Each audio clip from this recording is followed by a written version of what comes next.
I've always tried to be the patient one, the understanding one, the one who doesn't ask for much.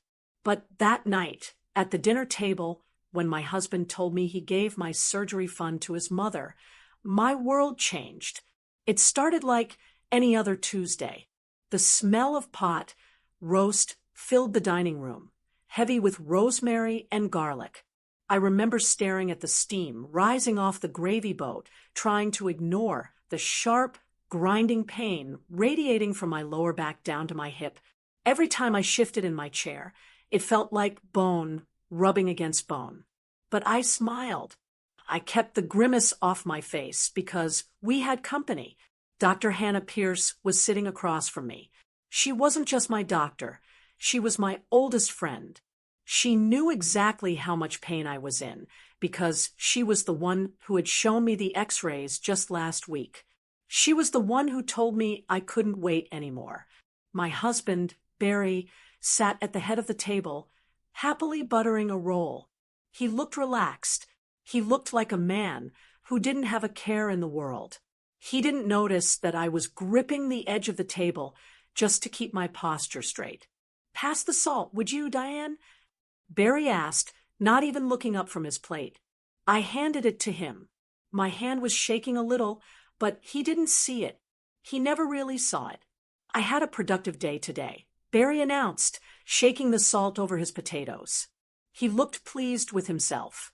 "Stopped by the credit union on my way back from the golf course." I nodded, taking a small bite of carrots. I wasn't really listening. I was mentally calculating how many hours I'd need to stand on my feet at the reception desk tomorrow, and if my painkillers would last the shift. "Oh, that reminds me," Barry said, his voice casual. It was the same tone he used when he told me he'd forgotten to take out the trash. "I transferred that savings account to Mother today." I stopped chewing. The fork froze halfway to my mouth. "What?" I whispered. "The savings account," Barry repeated, taking a large bite of roast. "The one at the credit union. I moved it over to Mother's account this afternoon." The room suddenly felt very cold. The buzzing of the refrigerator seemed to get louder. "Barry," I said, my voice trembling, "that wasn't just a savings account. That was the fund. My surgery fund." He waved his hand dismissively, like he was swatting away a fly. "Oh, Diane, don't start with that. It's just money sitting there doing nothing." "Doing nothing?" I felt the blood drain from my face.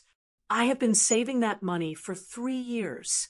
Every overtime shift at the clinic. Every weekend I worked. That is $25,000 for my spinal surgery. Barry sighed, putting his fork down with a clatter. He looked annoyed, as if I were the one being unreasonable. "Look, Mother called me this morning in tears," Barry said, looking at me with a mix of pity and frustration. "She's depressed, Diane. Winter is coming, and she feels trapped in that house.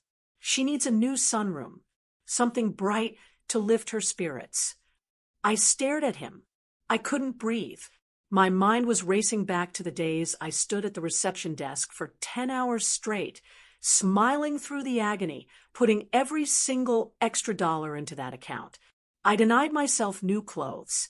I drove a car with no air conditioning for 2 summers. I did it all because I knew eventually I would be able to fix my back and walk without pain again. "You gave my medical fund for a sunroom?" I asked, my voice barely audible. "She deserves it," Barry said firmly. "She raised me. She's 80 years old, Diane. She deserves a pick-me-up. Besides, your back isn't that bad. You're just stiff. You create so much drama around a little back pain." A little back pain. The words hung in the air. I felt a tear hot and sharp prick the corner of my eye. He didn't just steal my money. He stole my relief. He stole my future. He looked at my agony and decided a glass room for his mother was more important. I looked at Barry, waiting for him to laugh, waiting for him to say it was a bad joke. But he just went back to cutting his meat, completely unbothered. He truly believed he had done a good thing. I couldn't speak. I felt small. I felt invisible. I felt like the last 40 years of marriage meant absolutely nothing. Slowly, I turned my head to look at Hannah. She wasn't eating. Her face had gone pale. She was staring at Barry with an expression I had never seen on her before, a mix of professional horror and personal rage. Then it happened. Hannah's hand opened. Her silver fork slipped from her fingers and hit the china plate with a loud, sharp clatter that echoed through the silent dining room. Barry looked up, startled. Everything all right, Hannah? Hannah didn't blink. She didn't look at him. She looked at me, and then she slowly pushed her chair back. The silence wasn't just quiet anymore. It was dangerous. The silence that followed the sound of Hannah's fork hitting the plate wasn't just awkward. It was heavy. It felt like the air had been sucked out of the room. I looked at my hands, resting in my lap, twisting the napkin until my knuckles turned white. I wanted to disappear. I was used to swallowing my feelings to keep the peace, used to nodding along when Barry made decisions that hurt me. But Hannah wasn't. Hannah didn't look at me. She turned her entire body toward Barry. She didn't raise her voice. She didn't scream. She shifted into a tone I had heard her use only a few times before, usually when she was delivering bad news to a patient's family at the hospital. It was her doctor voice, calm, precise, and terrifyingly serious. "Barry," she said, her voice cutting through the tension like a scalpel. "Do you understand why Diane needs that surgery?" Barry chewed his roast slowly, looking annoyed that his dinner was being interrupted. "She's got a bad back. Hannah, we all get aches and pains when we get older. I've got a bad knee, but you don't see me scheduling expensive operations." "It is not aches and pains," Hannah said. She leaned forward, placing her hands flat on the table. "Diane has severe spinal stenosis with nerve root compression. Do you know what that means?" Barry reached for his wine glass. "It means she needs to stretch more. Maybe do some yoga. My mother does yoga, and she's 12 years older than Diane." "It means," Hannah interrupted, her eyes locking onto his, "that the canal housing her spinal cord is narrowing so severely it is choking the nerves that control her legs. Every time she stands for a shift at work, she risks permanent nerve damage." I flinched, hearing it said out loud, at my dinner table, made it real in a way I had been trying to ignore. "You're being dramatic," Barry scoffed, taking a sip of wine. "She walks fine. She's walking right now. She is walking because she is tolerating a level of pain that would put most men in the hospital," Hannah said.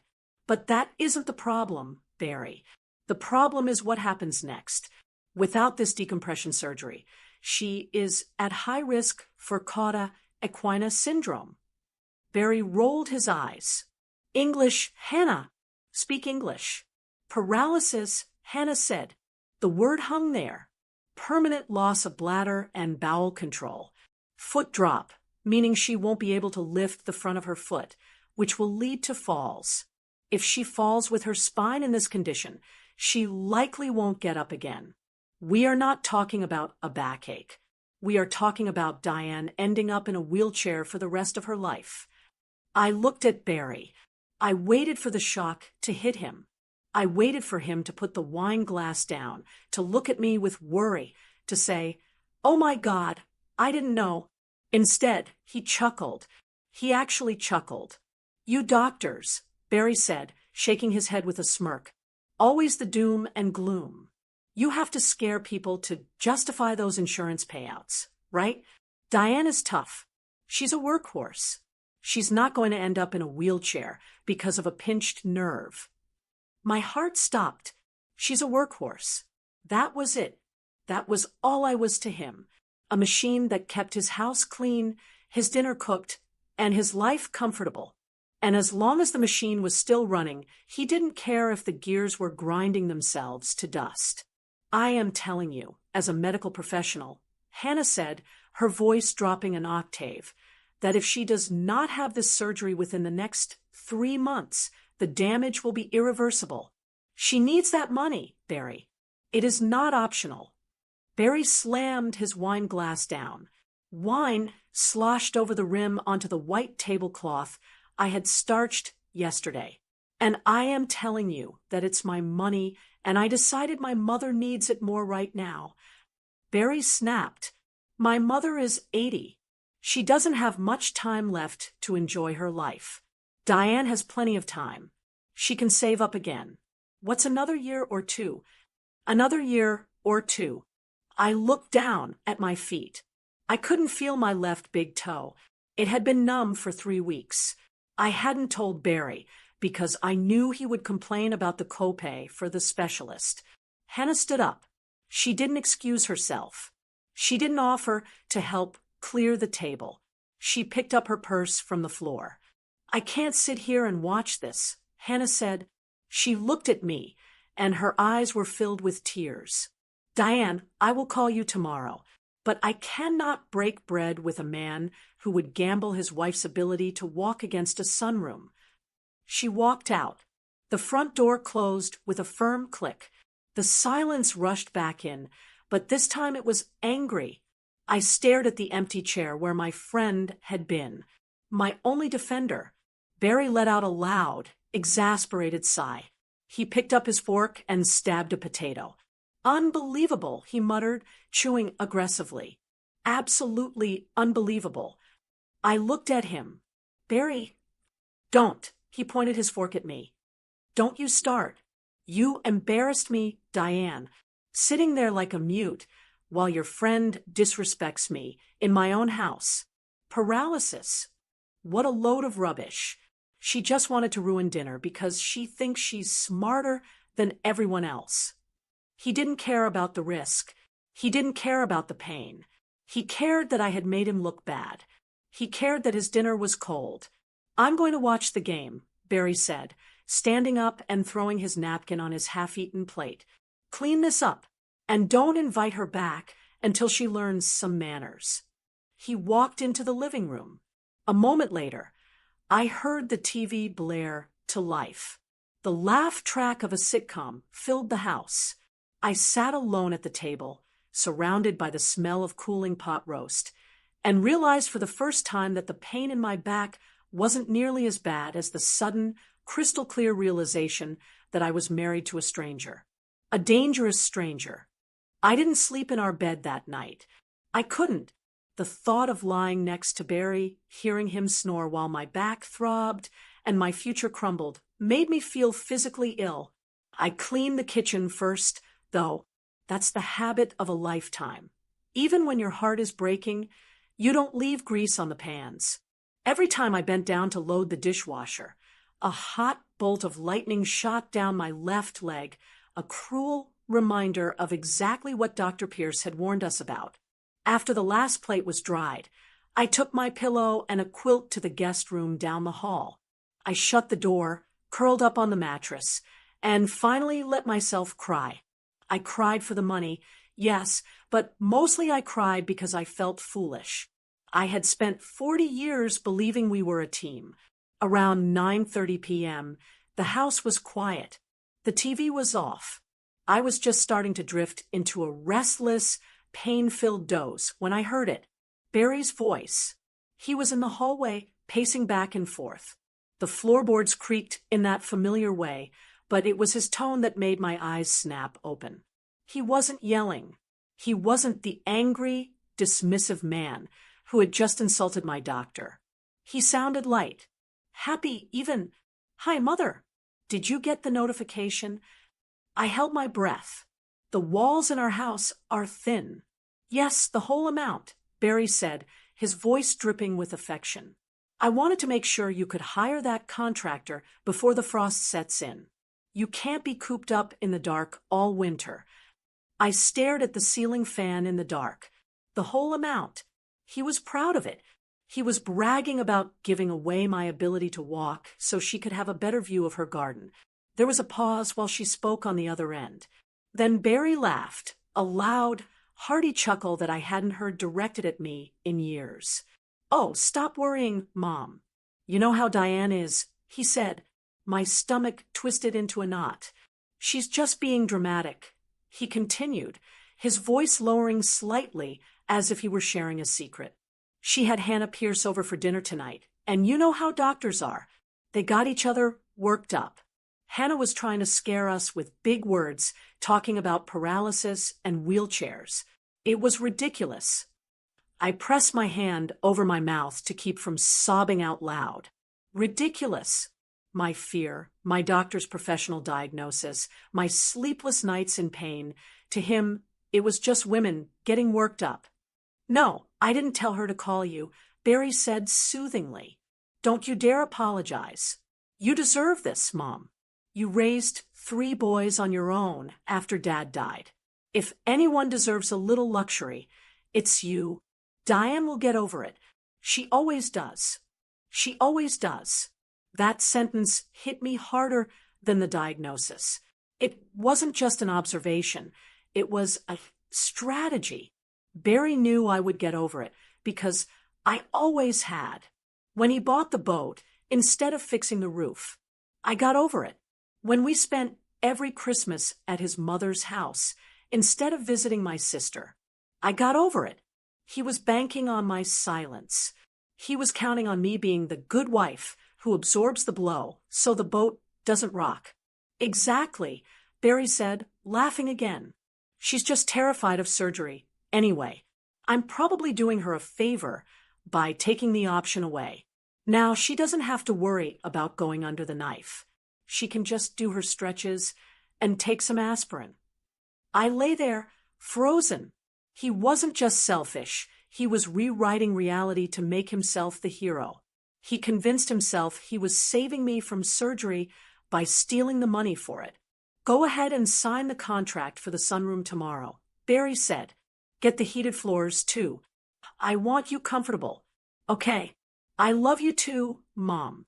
You're the best girl I know." He hung up.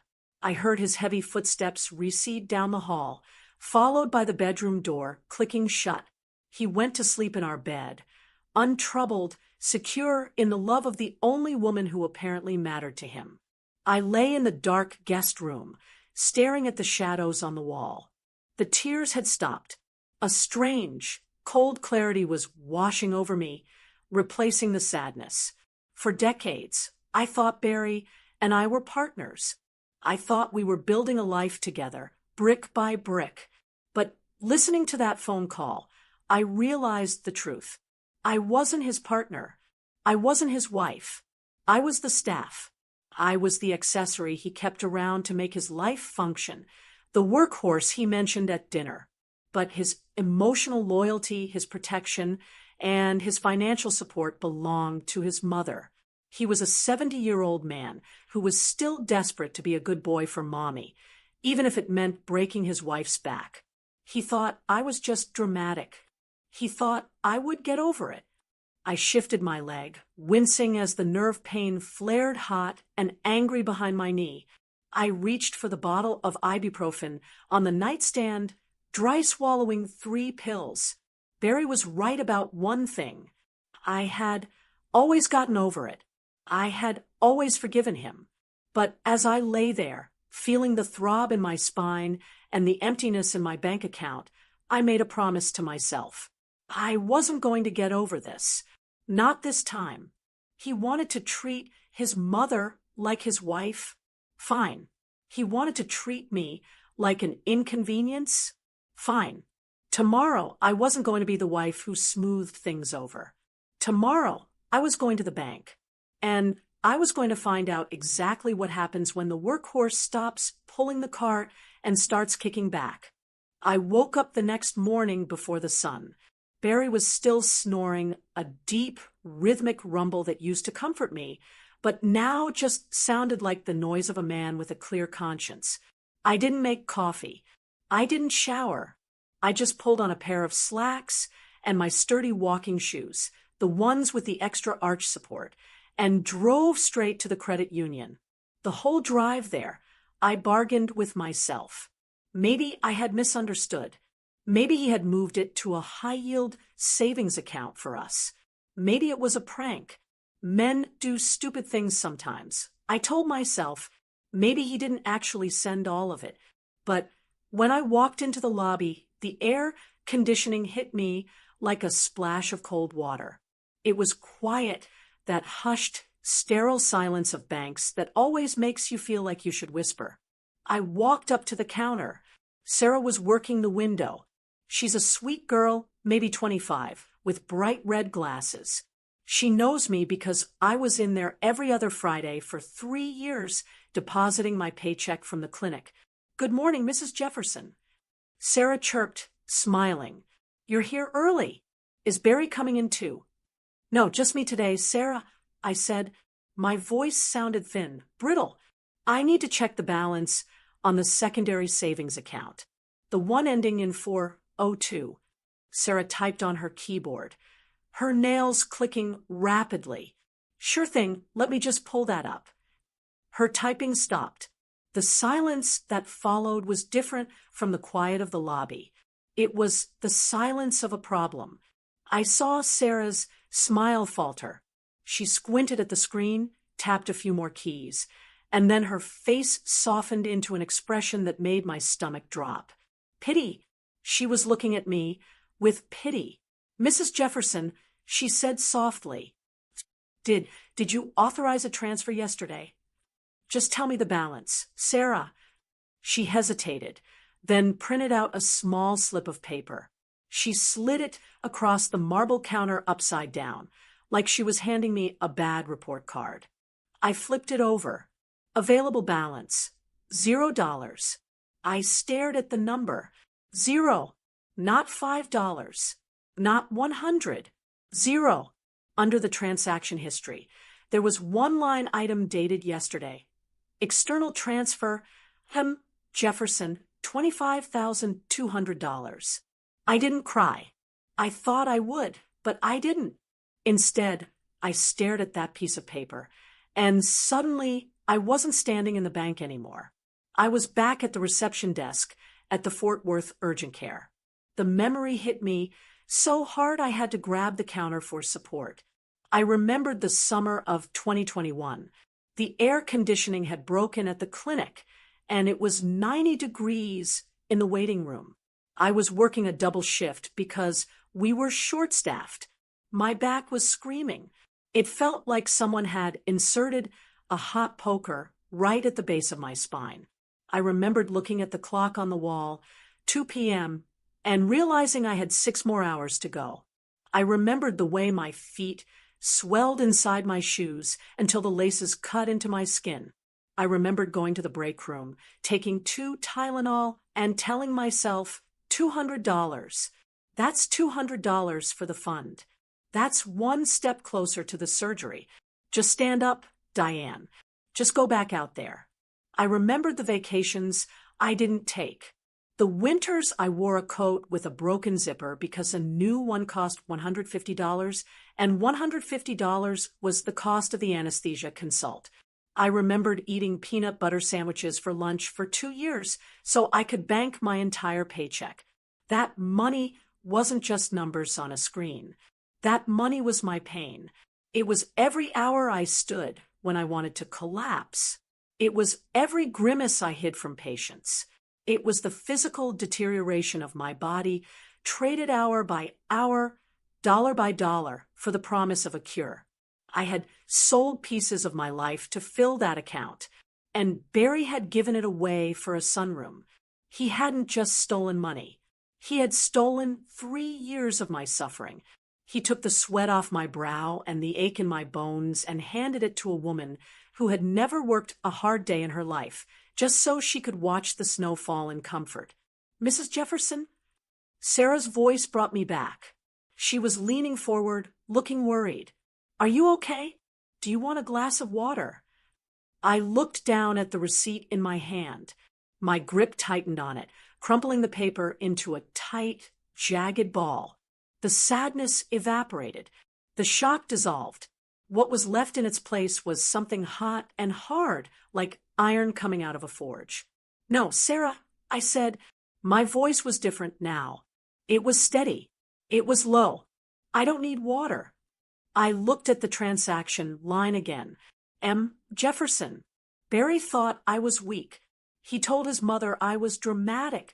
He thought I was just an old woman who would complain for a few days, and then go back to making his dinner and washing his clothes, hobbling around the house while he played the hero for his mother. He forgot one thing. You don't work double shifts on a broken spine without having a backbone of steel. Can I print a copy of the full transaction history? I asked, with the timestamp. Of course, Sarah said, relieved to have a task. She printed the page. I folded it neatly and placed it in my purse next to my car keys. I walked out of the bank. The sun was fully up now, bright and blinding. My back throbbed with every step across the parking lot, the familiar sharp pinch in my hip reminding me that I was broken. But as I unlocked my car, I didn't feel broken. I felt dangerous. Barry wanted a sunroom. Fine. He wanted to prioritize assets. Fine. I started the engine. I wasn't going home to cry. I wasn't going home to beg. I was going home to negotiate. And I knew exactly which asset of Barry's I was going to leverage. He had taken my safety net. It was only fair I took his toy. I pulled into the driveway, my hands gripping the steering wheel so tight my knuckles were white. And there he was, Barry. He wasn't inside worrying about me. He wasn't on the phone with the bank trying to fix his mistake. He was standing in the driveway with a bucket of soapy water and a chamois cloth lovingly wiping down Big Red. Big Red was his pride and joy, a fully restored 1969 Chevrolet C10 pickup. He had spent the last 5 years pouring money into that truck. New engine, custom leather upholstery, a paint job that cost more than my first car. He spent every Saturday morning polishing chrome instead of spending time with his grandchildren. He treated that truck better than he treated me. I turned off my car and walked up the driveway. The sun was beating down, and my hip was throbbing with that familiar, dull ache, but I didn't limp. I walked straight up to him. Barry, I said. He didn't stop wiping the fender. Hey, you're back early. Did you get groceries? I went to the bank, I said, holding up the crumpled transaction slip. I saw the transfer. He paused, the chamois halting mid-stroke. He finally looked at me, squinting in the sunlight. Okay, so, now can we move past this? I'm trying to get the truck ready for the show next weekend. Move past it. I laughed, but there was no humor in it. Barry, you emptied my medical fund. You took $25,000. I want it back. He sighed, dropping the cloth into the bucket with a wet plop. He wiped his hands on his jeans, looking at me like I was a toddler throwing a tantrum in a supermarket. I can't get it back. Diane. I already told Mom the money is hers. She's probably already called the contractor. What do you want me to do? Call my 80-year-old mother and tell her I'm an Indian giver? Tell her I made a mistake? I'm not doing that. It would break her heart. It would break her heart. I stepped closer. Barry, my spine is breaking. Dr. Pierce told you I could be paralyzed. Does that matter less to you than your mother's sunroom? He rolled his eyes. There you go again. Paralyzed. You're fine, Diane. You're standing right here, yelling at me, aren't you? You look fine. Stop being so selfish. Let my mother have this. Selfish. He called me selfish. After 40 years of ironing his shirts, cooking his meals, raising his sons, and working double shifts on a bad back to save us money, I was the selfish one. I am giving you until 5 p.m., I said, my voice shaking with rage. You fix this. You call the bank. You call your mother. I don't care. You put that money back in the account before dinner. Barry checked his watch. I can't. I have tea time at the club in 20 minutes. The boys are waiting. I'm serious, Barry. And so am I, he snapped, opening the door to his precious truck to grab his golf clubs from the passenger seat. The money is gone. Deal with it. I'll see you at dinner. Make spaghetti. He threw his clubs into the back of his daily driver, the sedan, and backed out of the driveway. He didn't even look at me as he drove away. He left me standing there in the exhaust fumes next to his sparkling, perfect, expensive red truck. I stood there for a long time. The silence of the neighborhood buzzed in my ears. I looked at the truck. I looked at the chrome bumper that shone like a mirror. I thought about the receipts I had seen over the years. $4,000 for the transmission, $2,000 for the wheels, $6,000 for the paint. Barry loved this truck. He loved it because it was flashy. He loved it because people stopped him at gas stations to admire it. He loved it because it made him feel powerful. He had taken my safety to buy his mother a luxury. He had decided that marital assets could be raided whenever he felt like it without my permission. Well, if marital assets were up for grabs, then they were up for grabs. I walked into the house and went straight to the key hook by the back door. There it was, the spare key to Big Red. I didn't hesitate. I didn't overthink it.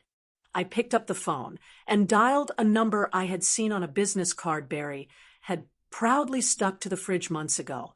It was a local collector, a man named Mr. Henderson, who had stopped by once and offered to buy the truck on the spot. Barry had laughed him off, saying the truck was worth double what the man offered. The phone rang twice. "Hello, this is Jim Henderson." "Mr. Henderson," I said, my voice calm. "This is Diane Jefferson, Barry's wife. You looked at the red '69 Chevy C10 a few months ago." I remember the man said, "Beautiful truck. Is Barry finally ready to sell?" "Yes," I said, "but he needs it gone today. Immediately. Cash only." Mr. Henderson hesitated. "Well, I'd have to come look at it again. What's the asking price?" Last time he said he wouldn't take a penny under $45,000. I looked out the window at the truck. I didn't want to profit. I didn't want to negotiate. I just wanted my surgery. $25,000, I said. Silence on the other end. 20, did you say 25? Mr. Henderson asked, his voice sounding choked. "Ma'am, that truck is worth 40 all day long." 25,000, I repeated. "Cashier's check, but you have to be here in 30 minutes, and you have to take it with you right now." "I'm on my way." I hung up. My heart was pounding in my chest, not from fear, but from adrenaline. I went to the bedroom and found the title in the file cabinet. It was in both our names, Barry and Diane Jefferson. That little, and was the most powerful word in the English language right now. In Texas, I had every right to sell it. 30 minutes later, Mr. Henderson pulled up with a flatbed trailer. He looked like he had won the lottery. He walked around the truck, checking the paint, looking for a catch. "There's nothing wrong with it," I told him, signing the title on the hood of the truck. "My husband just realized his priorities were wrong. He needs to pay for a medical procedure for his wife." Mr. Henderson handed me the cashier's check. It was warm from his pocket. $25,000. "You're a lucky woman to have a man who'd sell his toy for you," Mr. Henderson said, smiling as he loaded the truck onto the trailer. "Yes," I said, watching Big Red get strapped down. "He's a prince." I watched them drive away. The driveway was empty. The oil stain where the truck used to sit stared back at me. I didn't feel guilty. I didn't feel remorse. I looked at the check in my hand. It wasn't a truck anymore. It was my decompression surgery. It was my ability to walk my granddaughter down the aisle one day. It was my freedom. I got in my car and drove straight to the bank. I deposited the check into my own personal account, one Barry didn't have access to. Then, I sat in the parking lot and called Dr. Pierce's office. "This is Diane Jefferson," I said when the receptionist answered. I'd like to book the surgery. I have the funds. Wonderful, Mrs. Jefferson.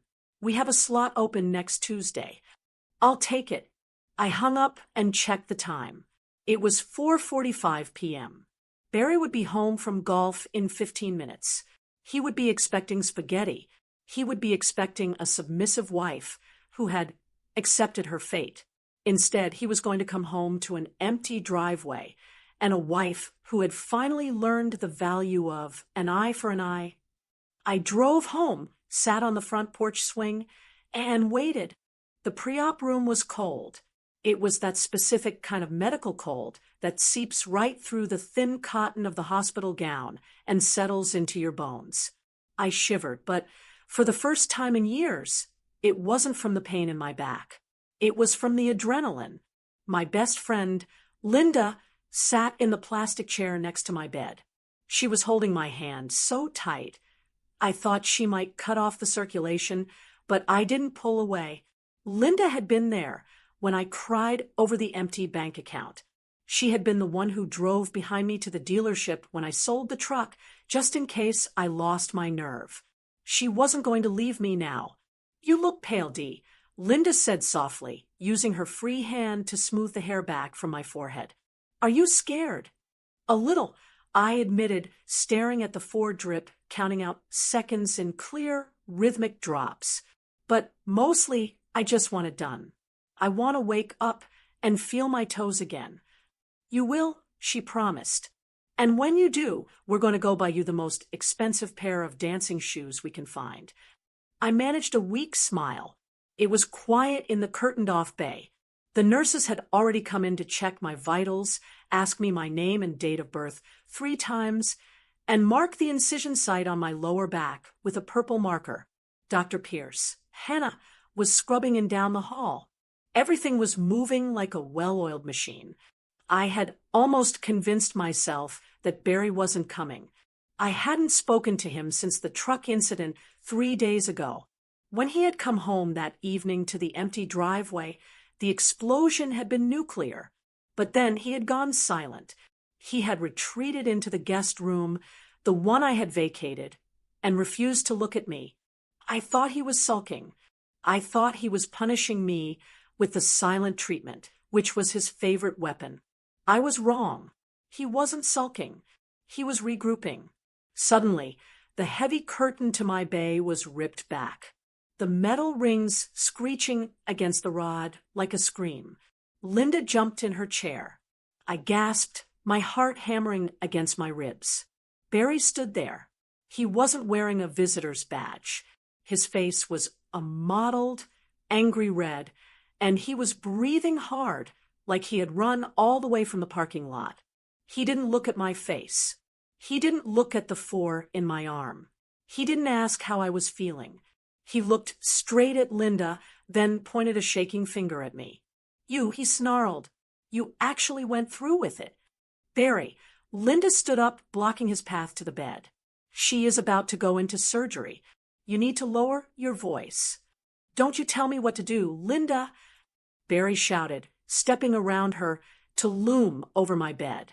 Do you know what Henderson told me this morning? He told me he already sold the engine. The engine? He stripped Big Red for parts. I looked up at my husband. I was lying flat on my back, vulnerable, dressed in a flimsy gown, about to have my spine cut open. And he was screaming about an engine block. I needed the surgery, Barry, I said.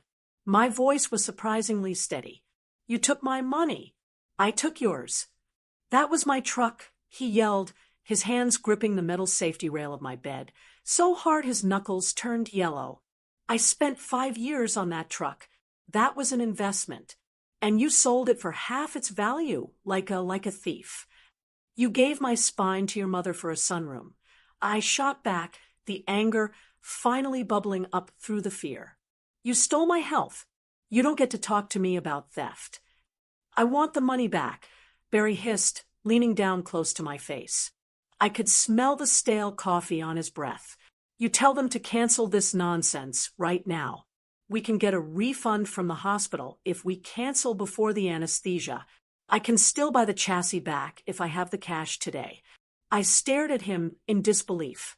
He genuinely wanted me to get up, put my clothes back on, and walk out of the hospital, so he could go buy back the shell of a pickup truck. No, I said. What did you say to me? I said no. I am having this surgery. Barry's face twisted. He raised his hand, not to hit me, I don't think, but to gesture wildly in frustration. But the motion was aggressive enough that Linda lunged forward to grab his arm. Get away from her. Barry! Linda shouted. Security! A nurse called out from the hallway. But before security could arrive, the curtains swept open again. Dr. Hannah Pierce stepped in. She was wearing her blue surgical scrubs, a cap covering her hair, and a mask hanging around her neck. She looked small next to Barry's hulking rage, but she carried herself with the terrifying authority of a woman who holds life and death in her hands every day. She took one look at the monitors where my heart rate was spiking dangerously high. Then she looked at Barry. What is going on here? Hannah demanded. Her voice was ice cold. Tell your patient to refund the money. Hannah, Barry spat, turning on her. She sold my property to pay for this cosmetic butchery. Hannah didn't flinch. She stepped in between Barry and the bed, creating a physical wall. She checked the monitor again, then looked Barry dead in the eye. This is not cosmetic. This is a spinal decompression to prevent paralysis. And right now, her blood pressure is through the roof because of you. I don't care about her blood pressure. Barry shouted. I care about the $25,000 she wasted. The entire pre-op ward had gone silent. Every nurse, every patient, every doctor was listening. Barry had just announced to the world exactly who he was. Hannah pointed a gloved finger at the door. Barry, get out. Excuse me? Barry puffed up his chest. I am her husband. You can't kick me out. I am her surgeon, Hannah said, her voice dropping to a low, dangerous register. And right now, she is my patient. You are a stressor. You are compromising her vitals and endangering the success of this operation. You have 10 seconds to leave this room, or I will have security drag you out by your belt loops. Barry opened his mouth to argue, but 2 large security guards appeared behind him, their radios crackling. Barry looked at the guards, then at Hannah, and finally at me. He looked for that familiar submission in my eyes. He looked for the wife who would apologize and fix it. I just stared at him. I didn't blink. Fine, Barry sneered, straightening his jacket. Go ahead. Cut her open. But don't expect me to be here when you wake up, Diane. You made your choice. You chose yourself over this family. Yes, I whispered. I finally did. He turned and stormed out, the security guards trailing him closely to ensure he left the building. The silence that followed was heavy, but it wasn't oppressive. It felt clean. Hannah turned to me. Her professional mask slipped for just a second, and she squeezed my shoulder. I'm sorry you had to go through that, Diane. Are you ready? I took a deep breath. The monitor slowed its frantic beeping. My heart was settling. I'm ready, I said. The nurses unlocked the wheels of the bed as they began to push me down the hallway toward the double doors of the operating room. I watched the ceiling tiles pass by overhead one by one. Click-clack, click-clack. Barry wasn't waiting for me. He was gone. The truck was gone. The money was gone. But as the anesthesia team placed the mask over my face and told me to count backward from 10, I realized something wonderful. I didn't feel heavy. I didn't feel guilty. For the first time in 40 years, the weight was gone. 10, 9, 8. I felt lighter than air. I woke up in Linda's guest room 2 days after the surgery. The morning sun was streaming through the sheer curtains, painting patterns on the quilt. For the first time in 3 years, I swung my legs over the side of the bed and didn't gasp. There was pain, of course. The incision in my lower back was tender, and the muscles were stiff from the procedure. but the deep, grinding lightning that used to shoot down my leg every time I moved, it was gone. It was just silent. I grabbed the walker Linda had rented for me and stood up. I took a step, then another. My left foot, the one that had been numb for weeks, felt the texture of the carpet. I wiggled my toes. Tears pricked my eyes, not from sadness, but from the sheer relief of having my body back. I was staying at Linda's because I refused to go back to the house. The hospital discharge coordinator had asked if I had a safe and supportive home environment for recovery. I told her I had a home, but I certainly didn't have the support. So Linda, bless her heart, had turned her den into a recovery suite. Around noon, I heard a car door slam outside. Then, voices at the front door. Linda's voice was sharp, protective. The other voice was deep, grumbling, and familiar. Barry. A moment later, Linda knocked softly on my door. She poked her head in, looking annoyed. "He's here," she whispered. "He says he brought flowers.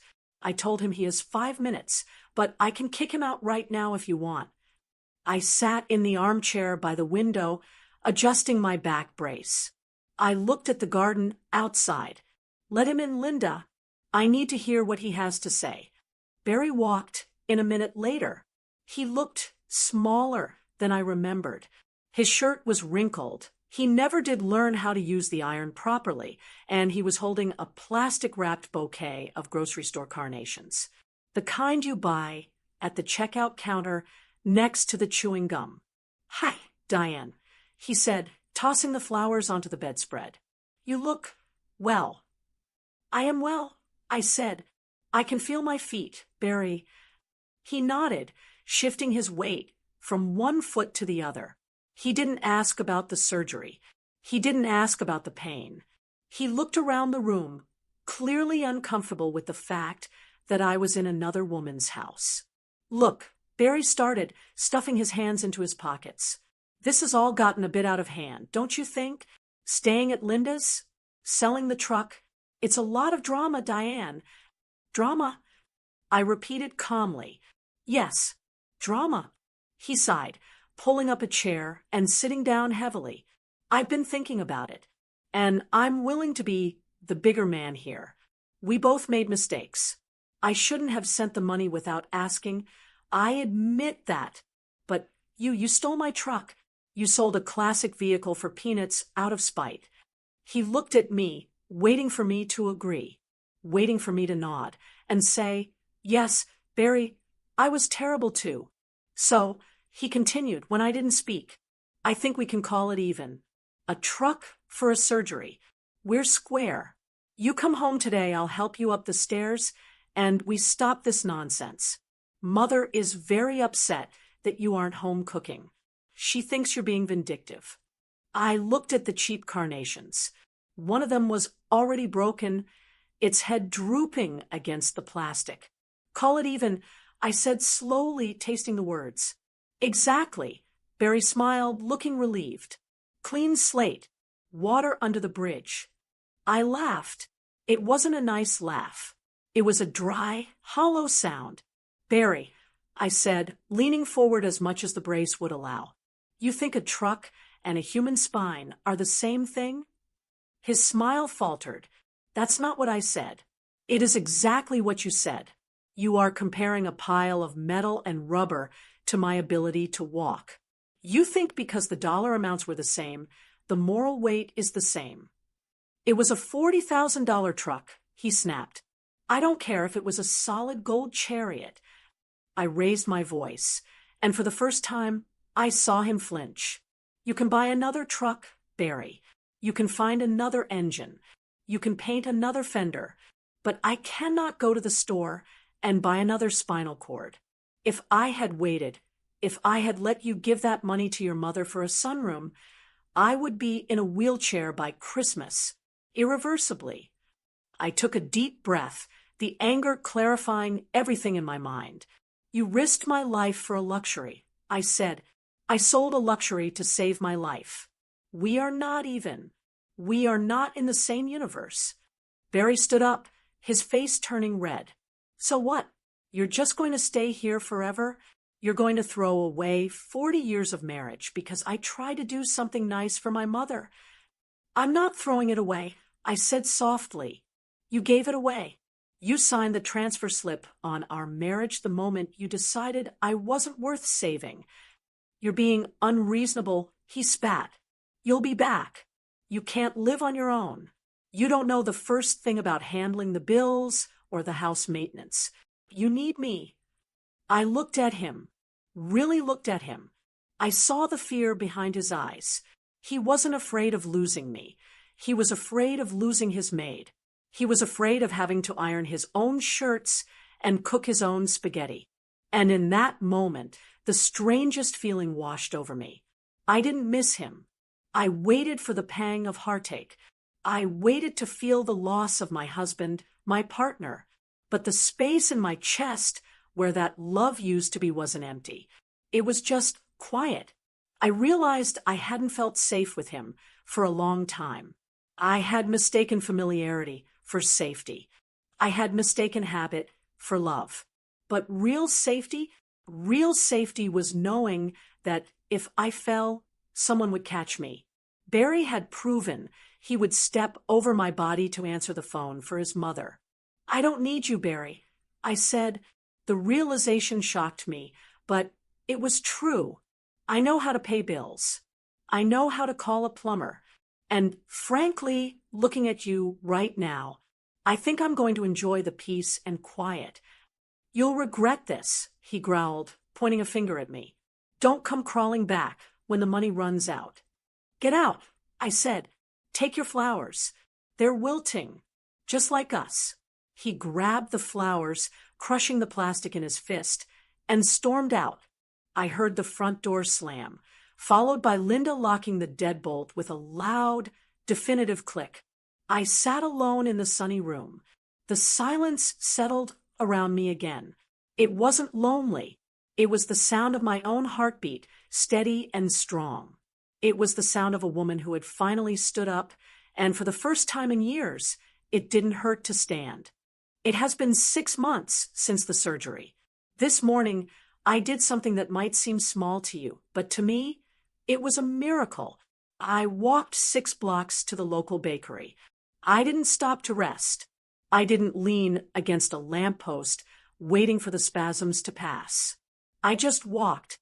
The air was crisp, the leaves were turning gold, and the only thing I felt was the pavement under my sneakers and the sun on my face. My back was silent. For the first time in years, my body wasn't screaming at me. I live in a small apartment now, about 10 minutes from Linda. It's not big, certainly not as big as the house I shared with Barry for 40 years, but it is mine. The lease is in my name. The furniture is exactly what I like. And most importantly, there is no one here who treats me like an employee. People ask me if I divorced him. It's a complicated question. At 68, divorce is messy. It's expensive. And quite frankly, I didn't want to spend my new energy fighting over toaster ovens and retirement accounts in a courtroom. So we are legally separated. I split the finances right down the middle of the week after I left the hospital. I opened my own accounts, rerouted my pension, and told Barry he was responsible for his own bills from now on. I see him around town, sometimes. He looks tired. His shirts are always a little wrinkled, and he's lost weight, probably because he's realizing that spaghetti doesn't cook itself. He calls me once a week, usually to complain about something.